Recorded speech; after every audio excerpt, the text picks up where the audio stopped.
नमस्कार, आप सभी का एक बार फिर से स्वागत है भक्ति ज्ञान चैनल में। आज सुनेंगे संतान सप्तमी की व्रत कथा। संतान सप्तमी भाद्रपद मास के शुक्ल पक्ष की सप्तमी तिथि को मनाई जाती है। आमतौर पर यह त्योहार राधा अष्टमी से एक दिन पहले किया जाता है। अगर आप भी संतान सुख की कामना करते हैं तो चलिए सुनते हैं संतान सप्तमी की व्रत कथा। पौराणिक कथा के अनुसार प्राचीन काल में नहुष अयोध्यापुरी का प्रतापी राजा था। उसकी पत्नी का नाम था चंद्रमुखी। उसके राज्य में विष्णुदत्त नाम का एक ब्राह्मण रहता था, जिसकी पत्नी का नाम रूपवती था। रानी चंद्रमुखी और रूपवती में परस्पर घनिष्ठ प्रेम था। एक दिन वो दोनों सरयू नदी में स्नान करने गई, जहाँ और स्त्रियां भी स्नान कर रही थी। उन स्त्रियों ने वहीं पार्वती शिव की प्रतिमा बनाकर विधि पूर्वक उनका पूजन किया।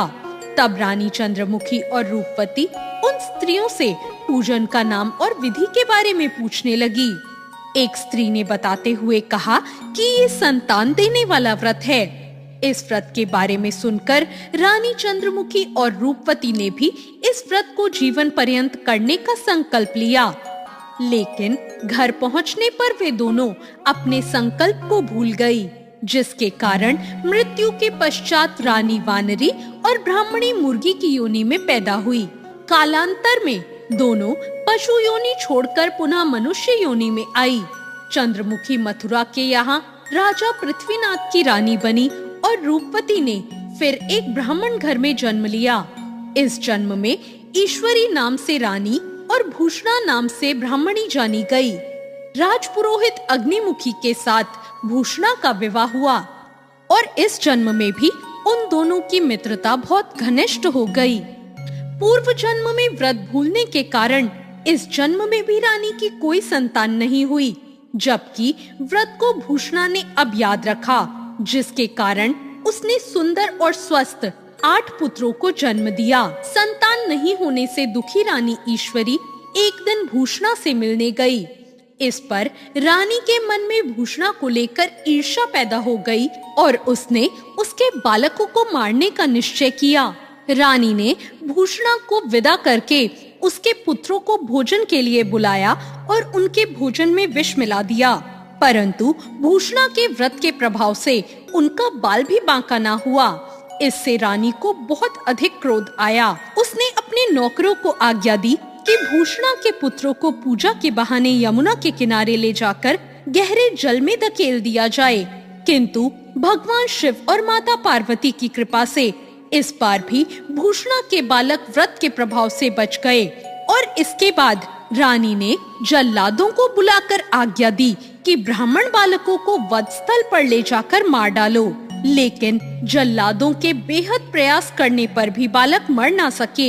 ये समाचार सुनकर रानी को बहुत आश्चर्य हुआ। उसने भूषणा को बुलाकर सारी बात बताई और क्षमा याचना करके उससे इसका कारण पूछा कि तुम्हारे बच्चे मर क्यों नहीं पाए। भूषणा बोली, क्या आपको पूर्व जन्म की बात याद नहीं है? रानी ने आश्चर्य से कहा, नहीं, मुझे तो कुछ याद नहीं है।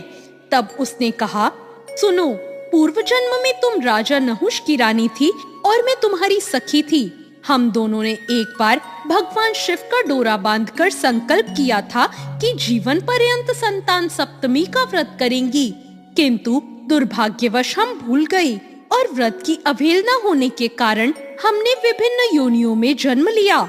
अब मुझे उस व्रत की याद आ गई थी, इसलिए मैंने व्रत किया। उसी के प्रभाव से मुझे पुत्र प्राप्त हुए।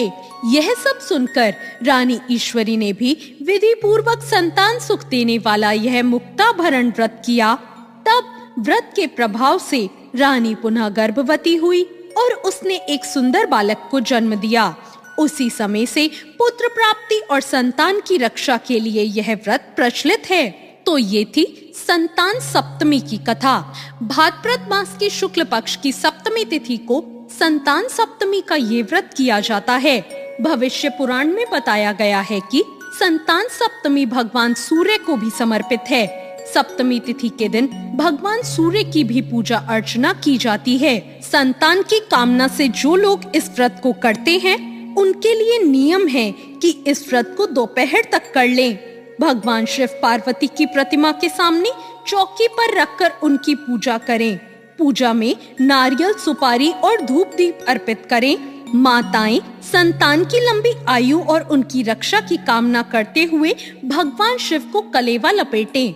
कलेवा को बाद में संतान की कलाई पर लपेट दें। तो ये थी आज की कहानी। आपको ये कहानी कैसी लगी कमेंट करके जरूर बताएं। साथ ही मेरे चैनल भक्ति ज्ञान को सब्सक्राइब करना ना भूलें। धन्यवाद।